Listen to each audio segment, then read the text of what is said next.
சாயங்காலம் சூடாக இஞ்சி தட்டி போட்டு டீயோட பாசிப்பயிரும் வேக வச்சு அம்மா கொடுத்தாங்க.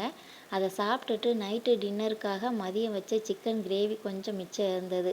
அதில் கொஞ்சம் காரம் அதிகமாகவே இருந்ததுனால பட்டி டிங்கரிங்லாம் பார்த்து குவான்டிட்டியை கொஞ்சம் அதிகப்படுத்தினா நைட்டு டின்னருக்கு இதை வச்சியே ஓட்டிடலாம் அப்படின்னு சொல்லிட்டு ஜாரில் கொஞ்சமாக தேங்காய், சின்ன வெங்காயம் தண்ணி ஊற்றி நல்லா நைஸாக அரைச்சி கொஞ்சமாக இருக்கிற கிரேவியில் சேர்த்தா காரம் கரெக்டாக இருந்தது.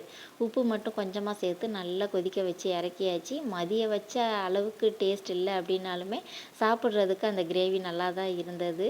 அதுக்கப்புறமா சூடாக தோசை ஊற்றி ஒரு 7:30 மணிக்குள்ளேயே நானும் வீட்டுக்காரரும் சாப்பிட்டு முடிச்சுட்டு கொஞ்சம் க்ளீனிங் ஒர்க்கெல்லாம் இருந்தது, அதெல்லாம் முடிச்சுட்டு பாத்திரத்தையும் விளக்கியாச்சு. திடீர்னு சாயங்காலம் பாப்பாவுக்கு நல்லா ஃபீவர் அடிக்க ஆரம்பிச்சிருச்சு.